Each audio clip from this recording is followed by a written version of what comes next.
Kemudian disebutkan sejumlah poin penting dalam RUU ASN yang akan disahkan itu. Yang pertama adalah honorer yang masa kerjanya di atas 10 tahun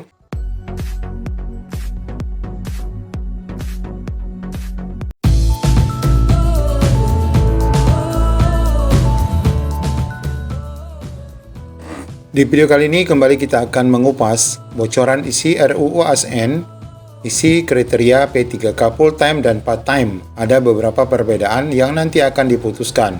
Di antaranya adalah terkait masa kerja 10 tahun bagi rekan-rekan honorer dan rekan-rekan yang dikontrak 5 tahun, serta mendapatkan jabatan struktural bagi yang khusus full-time saja. Info lengkapnya ikuti video ini sampai selesai.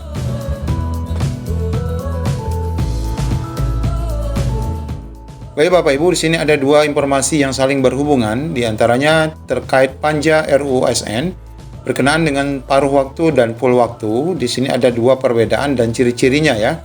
Dan satu lagi nanti menjelaskan tentang honorer yang bekerja di atas 10 tahun yang otomatis diangkat menjadi P3K full time. Baik, kita simak informasi pertama, bahwa penjelasan panja RUU ASN soal P3K paruh waktu dan full time serta syarat untuk mendapatkan pensiun bagi P3K. Informasi yang kita kutip dari laman JPNN ini menyebutkan bahwa rancangan Undang-Undang Aparatur Sipil Negara bakal disahkan DPR dalam bulan ini. Nah, ini selamat ya Bapak Ibu. Revisi Undang-Undang Nomor 5 Tahun 2014 tentang ASN ini sangat dinantikan honorer dan ASN P3K maupun PNS. Sebab di dalam undang-undang ini ada harapan baru agar honorer yang masa pengabdiannya lama bisa diangkat menjadi ASN P3K maupun ASN PNS. Nah, ini nanti akan dijelaskan di dalam berita satu lagi berkaitan dengan informasi 10 tahun otomatis diangkat. Selanjutnya ditambahkan bahwa anggota Panja RUU ASN Komisi 2, M. Rizky Nizami, mengungkapkan bahwa RUU ASN ini salah satunya untuk menyelesaikan masalah 2,3 juta honorer yang akan ditiadakan pada 28 November 2023. Tanpa RUU ASN ini, maka bisa dipastikan tidak ada lagi namanya honorer. Itu dikarenakan dalam PP nomor 49 itu menyebutkan bahwa tanggal 28 November nanti tidak ada lagi honorer. Namun ini nanti akan terbantahkan dengan adanya RUU ini. Ya, sebagaimana dijelaskan, agar ketentuan PP 49 ini tidak berlaku lagi, maka ada RUU ASN yang akan disahkan menjadi undang-undang pada bulan Agustus ini. Ya, selamat ya, mudah-mudahan saja ini nanti tidak ada kendala. Nah, disebutkan bahwa kesepakatan itu pun sudah dilaksanakan Menpan RB dengan mengeluarkan surat edaran nomor sekian tertanggal 25 Juli. Ini tentang apa Bapak Ibu? Kemarin ya, tidak ada penghapusan. Kemudian yang kedua apa? Berkaitan dengan besaran honor yang tidak boleh dikurangi. Kemudian yang ketiga, terkait Pemda yang harus tetap menganggarkan gaji ataupun honor bagi rekan-rekan non-ASN.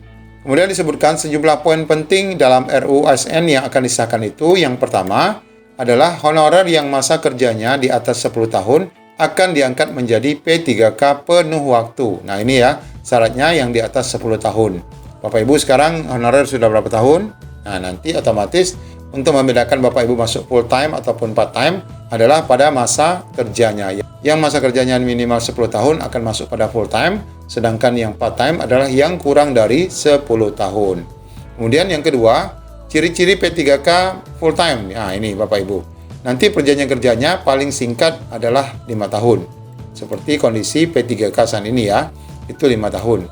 Kemudian jika performa atau kinerjanya bagus saat 5 tahun dan tetap dipertahankan sampai batas usia pensiun, yaitu 58 tahun untuk non-guru dan 60 tahun untuk guru, maka berarti ia adalah P3K penuh waktu dan yang bersangkutan bisa mendapatkan hak pensiun. Nah, jadi yang mendapatkan hak pensiun ini hanya P3K untuk yang full time. Selamat ya. Kemudian ciri-ciri ketiga, bagi P3K penuh waktu yang kinerjanya bagus akan diberikan kesempatan mengikuti asesmen menduduki jabatan struktural eselon 2, struktural eselon 3, 2, dan eselon 1. Jadi untuk P3K full time ini mendapatkan kedudukan ya, seperti pejabat-pejabat juga mendapatkan jabatan struktural. Lalu bagaimana dengan P3K part-time? Nah, ini ciri-cirinya. P3K part-time nanti kontrak kerjanya hanya per tahun ya. Dan setiap tahunnya akan diperpanjang kembali. Tentu ini akan dinilai juga ataupun dievaluasi lagi. Di antara tenaga part-time itu adalah satpam, petugas kebersihan, sopir, di mana rekan-rekan ini semua akan diarahkan ke P3K paruh waktu sebab pekerjaan tersebut tidak ada eselonnya. Kemudian ditambahkan juga bahwa dengan P3K paruh waktu, maka skema outsourcing juga batal dilaksanakan. Yang sebelumnya untuk satpam, petugas kebersihan, dan supir ini kan dipekerjakan oleh pihak ketiga. Nah, dengan adanya part-time ini, maka tidak ada lagi istilah outsourcing. Nah, merespon hal tersebut, Dewan Pembina Honorer Administrasi Nurbaiti memberikan apresiasi, artinya mendukung program ataupun rencana pemerintah terkait hal itu tadi. Namun dia tetap mewanti-wanti ya, agar turunan dari RUU ASN nanti yang akan disahkan menjaga kedudukan honorer ketika peralihan P3K paruh waktu maupun full time tadi. Jika honorer dengan masa kerja minimal 10 tahun bisa diangkat otomatis menjadi P3K penuh waktu, ini harus dikeluarkan dalam PP atau Permen RB. Jadi memang harus ada aturannya Bapak Ibu, agar rekan-rekan yang minimal masa kerja 10 tahun ini benar-benar memiliki payung hukum. Kemudian ditambahkan kalau bisa juga jangan banyak pakai tes-tes lagi ya, ini hanya bentuk tes observasi saja seperti P3K yang guru kemarin. Ini untuk administrasi. Ya, sama halnya dengan informasi kedua, ini hanya menguatkan bahwa nanti rekan-rekan yang masa kerjanya di bawah 10 tahun, otomatis yang akan menjadi P3K part-time di bulan November tahun 2023 mendatang. Demikian Bapak Ibu informasi yang dapat kami bagikan. Semoga bermanfaat. Assalamualaikum warahmatullahi wabarakatuh.